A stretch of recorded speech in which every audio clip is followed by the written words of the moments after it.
boo xam ne yow région ba nga dëkk sax nit ñi mënuñ laa xam dañuy sax poser question nga ñu ne la région bii la dëkk nit ñi naan kan la wax dëgg yàlla nga bëgg a bloquer tout un système bëgg a bloquer tout un peuple vraiment je pense que loolu noonu sénégalais yi ñooy jëlal seen bopp seen entière responsabilité mais aussi conseil constitutionnel su boppam mun war na jëlal li nga xam ne ni moom mooy responsabilité mun a organiser élection yi mun a libérer le peuple nit ñi dañoo sonn. C'est important. Et on passe à autre chose. C'est important. Ça. Oui. les candidats retenus man boog dégguma benn candidat retenu bu riposter wax ci ne date bi nangam ak sangam bu dee dama juum aussi mën ngeen ma rectifier te ñoom la élection yi concerné comme ñoom la élection yi concerné ñoom la ñu wax ne vous êtes les 19 yi war a dem ci élection yi je pense que ñoom aussi nañu jël seeni ay responsabilités parce que ñoom pare nañ ku pare pour dem nag da ngay dem ci élection les Sénégalais vont décider kan mooy nekk seen président de la République et après on passe à autre chose. C'est ça. Alors Mamy rapidement laata ñuy dalal ak suñu beneen gan bi nga xamante ni xaw na tardé tuuti mooy Aïda Sow Pignon di représentante coalition Khalifa 2024. Alors sur le recours c'est ça de Mamadou Diop Decroix. Oui. Mamadou Diop Decroix xam nga wax dëgg yàlla sunu papa jooju min na élection lu dëgg te itam min na yenn résultats yi waaw te réew mi benn pour nga bañ moom indil benn problème de difficulté majeure dama ne sunu papa ji min na élection min na résultat lu dëgg waaw te nag xam nga fu mu nekk nii aussi il faut que ñu retenir une chose on n'est certes pas des juristes mais sincèrement xam nañu ne les décisions du Conseil constitutionnel ne sont pas susceptibles de voie de recours c'est-à-dire que à la limite c'est une action qui ne sert absolument à rien parce que recours boobu Conseil constitutionnel du delluwaat ginnaaw ci décision bi nga xamante ne jël na ko ba noppi on le sait tous bu fekkoon dellu ginnaaw da doon am candidat recalés yi dañ leen doon xoolaat naka la ñuy def bu dugaat y compris Karim Wade ak keneen mais le Conseil constitutionnel a bel et bien dit que 18 candidats ya ñooy dem ca élection ya te la décision est déjà prise li tubaab yi naan irrévocable waaw kon nag moom na ko jàppee noonu mu xam ne kon 18 candidats ya ñooy dem ñooñu ñooy battre campagne à partir de dimanche et incha allahu rabbi ñooy dem élection le 24 aussi la date a déjà été choisie bien que certains juristes xëy na bu ñu doon mener le débat sax sur aujourd'hui la date qui avait été annoncée par le Conseil constitutionnel qui est le 31 mars et celle annoncée par le président de la République Macky Sall et honorable député wax na ko seul le président de la République est habilité à donner un décret présidentiel ci li jëm ci élection bi parce que wàllam la moom xanaa xamoo Conseil constitutionnel date bi mu jot a joxe sax le 31 bi ñu ci bari sax ñu ngi wax naan du responsabilité am mais il s'est substitué parce que dafa joxoon président de la République Macky Sall opportunité mu corriger erreur bi nga xamante ne moomu ñu jural pëcc xoo bi ñu nekkee nii yëpp ndax lii yëpp report bi la bu amul woon on n'aurait pas consacré ou on n'aurait pas vraiment tué la tradition sénégalaise qui est d'organiser les élections le dernier dimanche du mois de février donc boobu ba tey c'est-à-dire que imbroglio bi am coow yi am nii brouhaha bi yëpp président de la République Macky Sall moo ko indi te moom li may firndeel rek mooy ne maa ngi door a gëm ne moom it doyal na xam nga lu tax ndax non c'est vrai maa koy door a gëm parce que il a donné certes les conclusions du dialogue un dialogue qui a été inutile un dialogue qui nous a fait perdre beaucoup de temps en réalité jël conclusion yi ak avis yi jox ko conseil constitutionnel conseil constitutionnel jëlaat lépp delloo ko mais xam nga c'est-à-dire que ba tey conseil constitutionnel mu ngi koy cërale wax ji mu ngi koy wax ne ko décret bi yow yaa ko war a jël amaana mais boo ko jëlul man damay jël samay responsabilité en tant que conseil constitutionnel bi conseil bi choisir la date du 31 moom mu ñëw avec la date du 24 gis nañ finalement conseil bi tamit dafa def waaw conseil bi daf ko rejoindre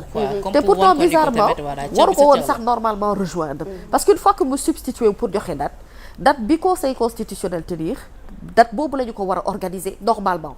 c'est-à-dire que normalement loolu moo war a nekk pour que tout simplement l'autorité du conseil constitutionnel mu bañ a wàcc gëddëm. mais nee nañu nag lu ni mel ay prérogatives la moom mi di oui président. d'accord ce sont ses prérogatives mais on lui avait xam nga date bi du am datam de date bi datam askan bi la waaw date bi moom wax dëgg yàlla sunu date la ñun ñoo ko moom ñun askan wi élection présidentielle askan wee ko moom askan mooy tànn président mooy tànn njiitu réew c'est la volonté du peuple aujourd'hui de vouloir un changement par rapport ak li nekk di xew nii yëpp donc il ne faut pas retarder les Sénégalais sur des débats de bas étage yoo xamante ne c'est des recours qui ne servent absolument à rien parce que conseil constitutionnel li mu jàpp na ko ba noppi président ne ko kaay ma wan la sax ne man maa la gën a doyal te yàkkam ci naa dem nanu ko organiser le 24 askan wi ne ko alhamdulilah ñun dañoo bëggoon rek élection yi teel a am ñu bañ koo pousse ba mois de juin et les candidats yi nga xamante ne ñoom pare nañu pour battre campagne parce que déjà vraiment ñoom temps bi ñu perdre yëpp c'est de l'argent qu'ils ont perdu parce qu'il y avait toute une stratégie de communication boo xamante ne tëraloon nañu ko en tant que politique pour waajal seeni campagne donc loolu dañ koy recommencer waat voilà Aïda Sopignon rejoindre na ñun ñu ngi koy annoncé sànq donc moom nag ma ngi bokk ci coalition Khalifa 2024 alors Aïda ñi ngi am mbégte di la recevoir ci plateau Entre Elles donc tout à l'heure nag jot nañu door waxtaan bi ak li nga xamante ni moo gën a fës ci actualité bi wàcc fi sànq mu ñeel remaniement ministériel bi ministre yu yees yi nga xamante ni dugg si nañ ci gouvernement bi ak ki nga xamante ni moom moo di Mouhamadou Makhtar Cissé bi nga xamante ni jamono jile moom c'est le ministre de l'intérieur lu nu mel ban gis-gis nga ci am. waaw Penda d'abord maa ngi excusé wu ci retard bi xawma absence bi parce que c'était indépendant de ma volonté mais je pense que ñi jóge Dakar tey yëpp xam nañ ni moi je suis depuis pratiquement je me disais que j'allais avoir 10 minutes de retard malheureusement c'est plus de 2 heures de temps et dama jël beneen engagement mais par respect pour ce site bi nga xam ni on avait déjà confirmé je pouvais pas y aller directement bañ a ñëw et aussi bu ñu nee journée de la femme et vous êtes une femme je pense qui tout le temps fait des émissions que nous suivons et nous vous respectons donc la moindre des choses balaa ngay wuyu ji góor nga ñëw ci 8 mars bi wuyu ji jigéen et c'était moo tax ma ñëw mais j'ai vu que mes camarades ku ci nekk maa ngi lay nuyu di ko wàccee wàccuwaayam di wax ni c'est pas une journée de fête nous revendiquons nos droits malheureusement duñ ci mën a xuus parce que nous sommes venus mais je sais que elles ñi ma précédé elles sont aussi militantes que moi et elles ont dû camper le débat et peut-être répétition rek lay doon néanmoins lenn rek laa ciy wax mooy remarqué nañ ni que nous vivons une situation inédite en tant que femme inédite en tant que militante mais inédite en tant que nit ñoo xam ne nous avons choisi des candidats ci yoon bi malgré que gudd na ci laa yëgee ni on a changé le gouvernement ñu am ci nag jàngat yu bëri nous avons vu que le ministre Samba Sy man bi may nuyu ma xam ko parce que PIT laa njëkkee jaar wàccee nañ ko et on peut faire tout le temps la corrélation entre le discours qu'il avait pris ak aujourd'hui le fait que ñu wàccee ko nous avons vu que Doudou Ka wàcc na nous avons vu que Cheikh Oumar Anne wàcc na gis nañ ni daal certains des ministres parce que du ñëpp ñi proche leur candidat moo wàcc ñi ko gënoon proche wàcc nañ ko et le terme certain est important ñu gis ni tamit tey gouvernement bi on avait parlé dialogue précédent ak bi nga xam ni pour ñun du dialogue sax waxtaan la woon ñu namante la woon ñu daje qu'il fallait un ministre de l'intérieur qui n'est pas partisan Makhtar Cissé c'est un grand intellectuel un grand cadre mais il est dans un parti politique ce qui veut dire que en réalité côté boobu am nañ ci benn jiixi jaaxa parce que on devait nous rassurer dans le sens où wàññi nañu jour élection yi de 10 jours plus sax on devait faire 21 jours peut-être maintenant nous allons faire 13 jours parce que la campagne débute demain beneen bi may ñëw maa ngi dégg ci rajo bi un des députés di ñu wax naan di à la limite remettre en cause le rôle du Conseil constitutionnel et même appuyant un recours bu nga xam ne ñi ko def yaakaar naa ne ak ñoom ak ñi ko bëgg def bokkuñu parti donc yooyu yëpp day am jiixi jaaxaa ci suñu xel. justement est-ce que recours boobu sax Aïda jàppoo ne dina retarder un tout petit peu les choses. recours boobu waru ko retarder. et bi may ñëw maa ngi dégg l'un des candidats entre guillemets spoliés Bougane Gueye muy wax ni ko moom parrainage bi jàllul mais terewul deful recours neewul ne élection yi duñu am. Je rappelle qu'en 2019 am nañu jàlloon parrainage conseil constitutionnel joxe ay résultats. nekkuñu woon candidat dañu dem gëm yàlla dem choisir d'autres candidats nu ñu koy waxee te renforcer ñooñu en termes électoral ñu xaar ba 2000 kii ñëw maintenant li ma bëgg rek di wax mooy les camarades yi nga xam ni ñoom déposé nañu peut-être un recours mooy mënuñu am kumba am ndey ak kumba amul ndey.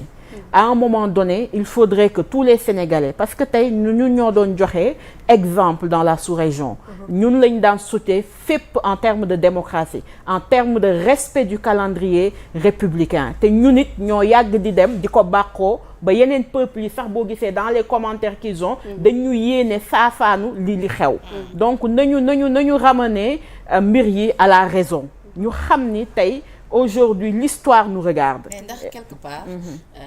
position bi nga xamante ni Mamadou Diop Decroix am na ko ci ndax c'est pas justifié bu ñu ko déggee li mu teg sur la table xel tamit mën na ko nangu. Aïda Sopi bu ñu déggee mu ne président laata muy jël décret di fixer li nga xamante ni moom moo di la date du scrutin li mu waroon njëkk def moo di jëlaat décret invoque convoquer le code électoral. waaw loolu le corps électoral sachant que ni convocation bu corps électoral ba woon daanaka caduc na puisque date ba woon ak date bii moom du benn. D'accord. 25 février la woon. Mais on sait aussi le Conseil constitutionnel mais tey li l'a fait. important mooy quand on a parlé de date. tous les candidats sont conscients je parle des candidats prêts. que wàññil nañ leen seen date yi. que de 45 départements peut-être 10 départements la ñuy mën a def wala 12. xam nañ ni mënuñu def région wu Sénégal yëpp. et conscient de ça gisuma tey à part peut-être hier le président Habib Sy bi wax RFM que peut-être moom 31 décembre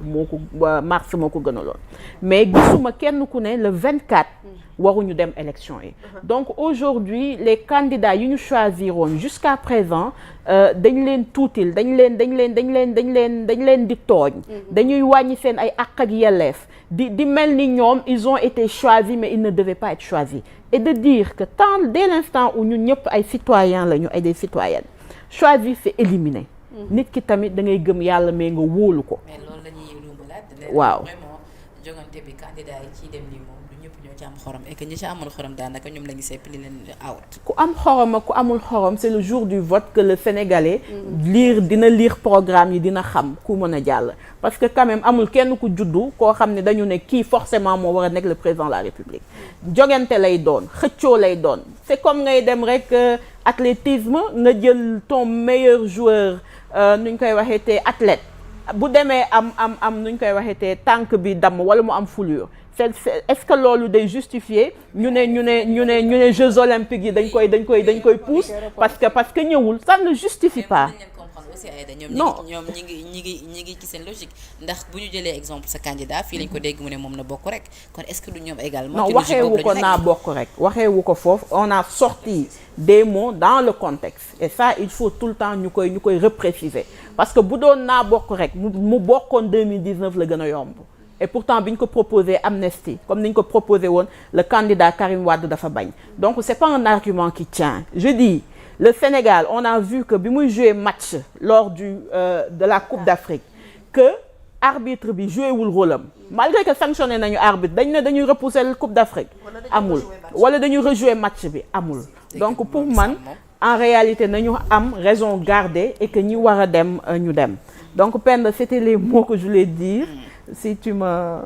non laataa ngay dem mënoo koo demee noonu ndax mënoo ñëw en retard yow ba noppi ñëw bëgg taf yëngal noonu rek daal di dem donc beneen laaj rek boo ñu ko mayee le temps ñu ñëwaat ci yow rapidement après ñu libéré la parce que yaa ngi war a dem ci beneen plateau donc honorable député Roxy Ndiaye dans ce cas là tey jii lan moo war a nekk yéen seen taxawaay